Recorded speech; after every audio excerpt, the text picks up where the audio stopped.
Science, engineering, medicine, chemistry, physics, biology, humanities, cardiology, computer, public health, global science communication. Greetings everyone, I'm Gareth Mitchell. Today, why is the UK getting its drug policy so wrong?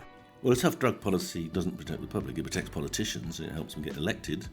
So tough drug policies almost always marginalise drug users, increase crime, lead people to use more toxic drugs. Yes, we're hearing from Professor David Nutt. Also in this edition, the science behind Australia's devastating bushfires, and deep in our sewers, gross, horrid clumps of fat. Yes, Fatbergs weighing tons. Imperial researchers share their ideas about what to do with them. The Imperial College Podcast. Right, let's start off with some news. Kate Whiten is in the studio, and this is a story that's gone very big, actually, an Imperial-related story, and we're looking at research into the psychological effects of miscarriage in women, aren't we? Yeah, this was a study from our Tommy's National Centre for Miscarriage Research at Imperial College London.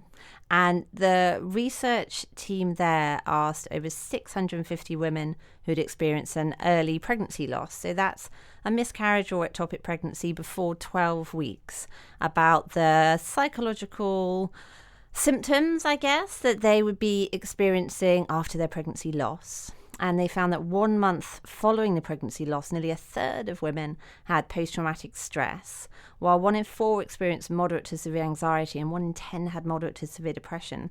But 9 months later, so a decent amount of time later, 18% of women still had symptoms of post-traumatic stress, 17% had severe anxiety, and 6% had moderate to severe depression. So it was clear that this early pregnancy loss was still having a profound effect on their everyday life for a very substantial number of women. Yeah, so it's not just the number of women, but it's just how sustained these effects are in many of them. And this story, I've seen it all over the news as well, so it really has hit the spot, as it were. But what can we take away from this then? Where's the really big significance here? Well, it's interesting you mentioned that, because the team had a huge response to this research. Not only was it on the news and social media, but they've had a large number of women and professionals contacting the researchers saying that seeing this story in the news has made their feelings feel valid, and even in some cases meaning they can talk openly about a pregnancy loss that's happened in some cases many, many years ago. So taking it forward, the research team say basically now we're aware of these symptoms, we need perhaps more open conversation, open dialogue about it, and that when women experience, sadly, a pregnancy loss, they are screened for symptoms, they're told about the symptoms they may experience, and that women who do look to be at risk are offered further treatment such as counselling and therapy. All right, Kate, thank you very much indeed for that. Hayley Dunning is in the studio as well. And Hayley, you're going to tell us the story of a rather remarkable professor. Yes, this is Professor Walter Heyman, who has been at Imperial for a very long time. But he was originally, interestingly, a refugee from Nazi Germany. He came to the country when he was just 12 years old. On his own, he managed to get sponsorship over here, and he convinced his sponsors actually to help his parents come over to the country and essentially save them from the concentration camps. And he ended up producing, it's a huge body of work, obviously, but there was one book in particular, wasn't there? So in 1967, he published a book called Research Problems in Function Theory, and this is essentially just a big collection of lots of unanswered problems in this area of mathematics, and it became known as Heyman's List, and it sort of had little updates across the years and things like that, but not a new edition until a mathematician called Dr. Eleanor Lingham stepped in a couple of years ago. And that led to this second edition being published then? Yeah, so she had just come back from raising kids for a couple of years and was looking for a new problem, to tackle in her area. And she had just turned to Google in desperation and found Heyman's List and realised that it hadn't really been updated in a long time. So she contacted Walter Heyman and said, hey, should we make a new edition? Just at the end of last year, they published a new edition just over 50 years since the original. But this story is tinged with sadness as well, isn't it? Yes, so there was supposed to be a book launch for this book earlier this month, but very sadly, Walter's daughter contacted me on New Year's Day to say that he'd passed away, and it was very close to his 94th birthday. But in all that time, he was still an emeritus professor here. He used to come in once a week up until just a few months ago. He was very active still, and so this book is his last legacy. It's a slightly bittersweet thing, but I think he's a remarkable person that we should celebrate. Hayley, thank you for that, in memory of Professor Walter Heyman. Well, now, what are drugs? How do they work? And how do people become addicted? These questions and more are addressed by Professor David Nutt in his new book, Drugs Without the Hot Air. David Nutt is a professor in the Department of Brain Sciences and has long been an advocate of drug policy reform, memorably sacked by then Home Secretary Alan Johnson over differing views on drug legislation. Our reporter Ryan O'Hare has been speaking to David at the launch of the book. So, first question, what has changed in recent years? An enormous amount has changed in terms of drugs, drug harms, the use of drugs. Everything's got worse, and accompanying those changes in drugs, there's been absolutely no change in drug policy. So we still pursue policies which were failing 10 years ago, are failing now, despite deaths from opiates reaching year-on-year record highs, cocaine deaths reaching a record high. We still carry on with the same old mantra that our policy is working. And the only way you could justify that is if your policy is designed to kill people. Many people will argue that a tough drug policy is essential to protecting the public. Where have we got it wrong? Well, a tough drug policy doesn't protect the public. It protects politicians. It helps them get elected. But it actually is counterproductive to people who use drugs and also the others who suffer the consequences of people using drugs. So tough drug policies almost always marginalise drug users, increase crime, lead people to use more toxic drugs. Over the last decade, we've seen some significant changes in research around drugs, some softening of laws around cannabis, medicinal cannabis. So are we likely to start to see more people accessing these sort of drugs, and what more does the UK need to do? Well, the problem with cannabis is we've been very deceitful. Cannabis was made a medicine 14 months ago. There's not been a dozen prescriptions on the NHS. So people were offered the possibility and then had it taken away from them. It's extraordinarily distressing to the families. Many families are spending thousands of pounds a month going to Holland, getting medicine for their children with severe epilepsy because the NHS won't provide it. It's outrageous. So even when we have tried to make policies better, the resistance in the medical profession, the resistance in the pharmacy profession, and I think also that there's still a huge resistance amongst people who spent their lives telling people how dangerous cannabis is to admit that they were wrong, and that actually cannabis is not very dangerous and is also can be life-saving for some people. Sadly, in this time as well, legal highs such as spice, mamba have become far more prevalent among prisoners and homeless populations. How harmful are these sort of substances, and how is the UK managing to tackle them? So we've seen serious problems with synthetic cannabinoids and these strong cathinones like mamba. There was a weak cathinone that hit the market in about 2008 called mephedrone, which is also known colloquially as MCAT or meow meow. And political hysteria before the 2010 election led to the Labour government making it illegal. We now, in hindsight, can look back and see what happened as a result of that. And what was remarkable was that when mephedrone was available for 2 years legally, deaths from cocaine and amphetamine fell. Cocaine deaths halved because people switched to mephedrone because it was legal. You could order it on the internet. And it didn't kill you. You took a gram, it didn't kill you.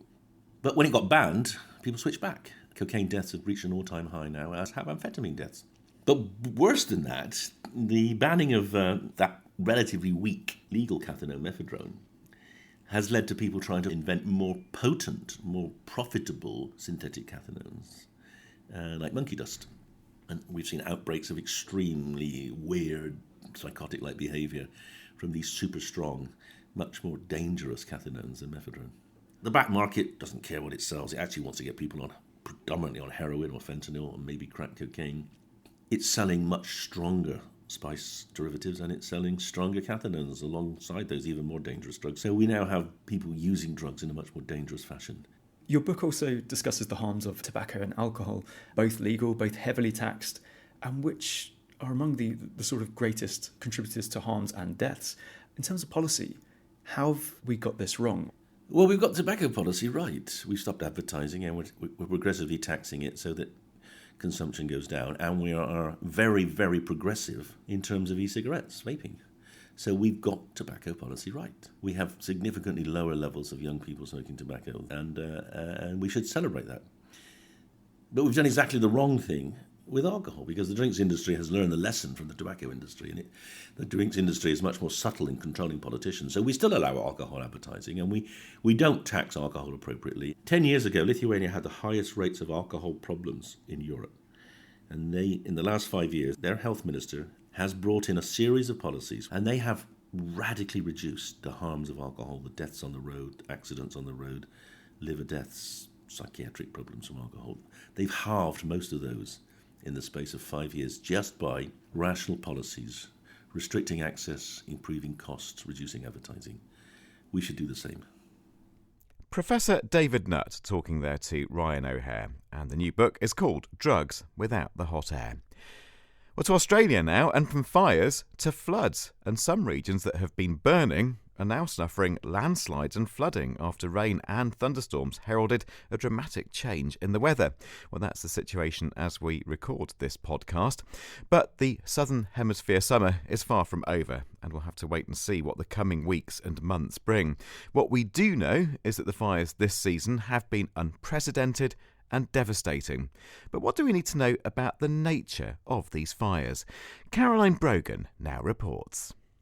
Professor Guillermo Rain of Imperial's Department of Mechanical Engineering is a world-leading expert in fire science. I spoke with him about the ongoing wildfires crisis in Australia.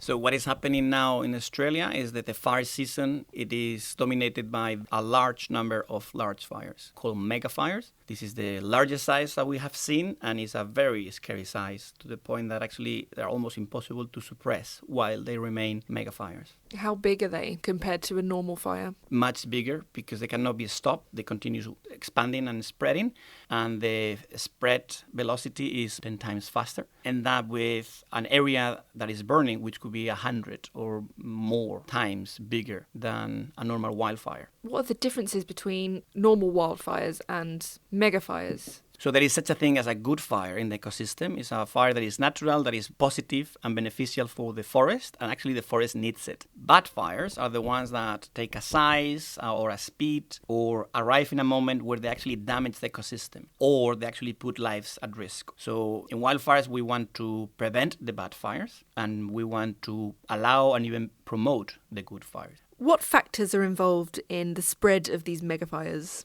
The three factors that control the size of a fire or the speed of a fire are three. The first one is the status of the forest, which is how much vegetation is there, how thin it is, because thin vegetation burns faster than thick vegetation, so leaves and needles burn faster than trunk or the branches. And the third one is how dry is the vegetation. So during dry season, like it happens now in Australia, the fuels are dry, but they can be even drier or it could be slightly wetter. The amount of water in the vegetation tremendously affects the speed of the spread. So right now, for example, is a very dry moment in Australia, drier than normal. There is a possible link with climate change there. That means that the fires on abundant forests with fine fuels are going really fast. Second factor is wind. In the direction of the wind, the fire is much faster, 5, 10, 20 times faster than in any other direction. So if there is wind, there is going to be a direction where the fires are going to be really fast. And the third one is topology, the shape of the terrain, that fires go faster uphill than downhill. So that's why if you find yourself in a fire, you want to be at the bottom of the slope in a valley and not on the top, because at the top, the fire might be faster than you and you will not have time to run. But if you are at the bottom, your chances of running and outracing the fire are higher. So am I right in thinking that what we really need to do is work on prevention? If you want to fight a megafire, what you do is you prevent it from happening. And the way to prevent is dual. In engineering is the creation of fire breaks, strips of land that don't have fuel, that are wide enough and they're located in the right position. So if you were to have a wildfire, it will be stopped there naturally. Rivers or even roads could be fire breaks. And the second one is to manage the forest, is to identify what are the beneficial fires with the help of ecologists, wood for the fauna, for the flora, and then talk to firefighters and experts that can promote those wood fires in the right time of the year, such that in the summer you are not in conditions that can lead to megafires. Recent imperial research shows that there is a link between climate change and megafires. Can you expand on that a little? The reason for this change in fire regimes has been identified as down to 3 changes. One of them is climate change. The climate is changing. That's one of the signals that alters the fire regimes. The other one is movement of people, so changing of people moving away from rural areas that actually leaves rural areas abandoned, like in the Mediterranean, or people moving into the rural areas and become themselves ignition sources. And the third one is land use change, which, for example, happens in Amazon and in Southeast Asia, is that former jungles or virgin forests are becoming plantations, and that changes the fire regime, or plantations are abandoned and they become vulnerable forests. But in Australia, because they don't have much of land change, use, or people change, the signal of climate seems to be stronger in what is happening in Australia. With the media coverage and a lot of public debate about these megafires, are there any sort of misconceptions that you'd like to address?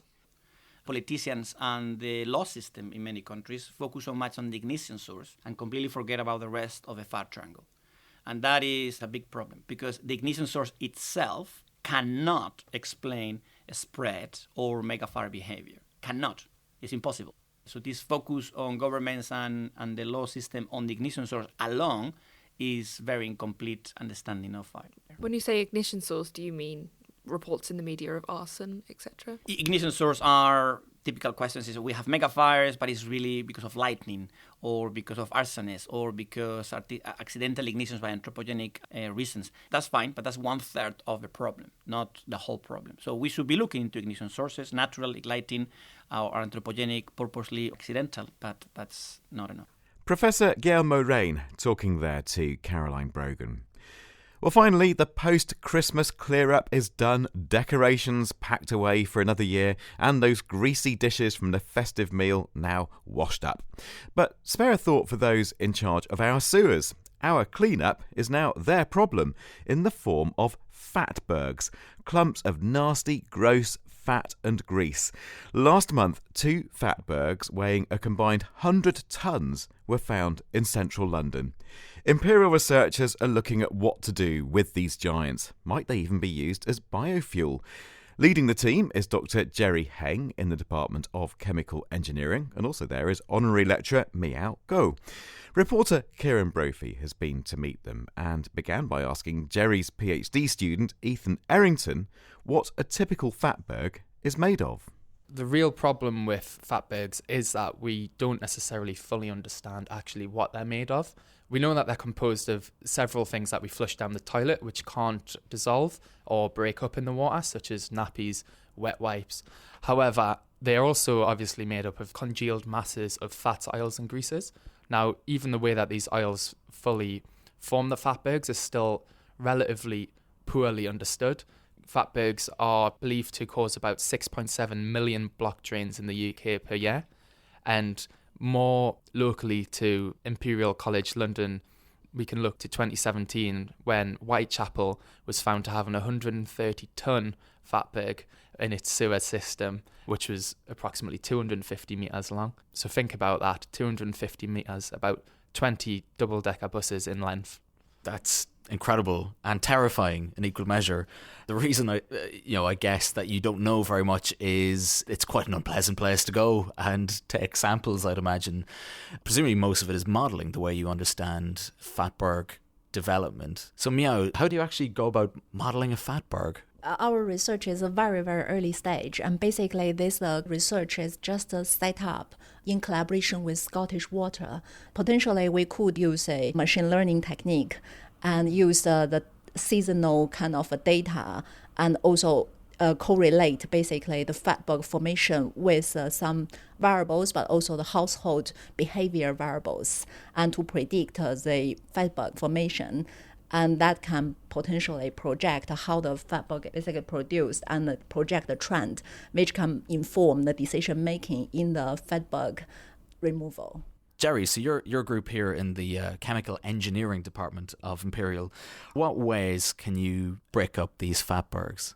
We're very much an experimental group, and we undertake experimental studies into how to develop nanoparticles, small little objects about 1,000th the diameter of our hair.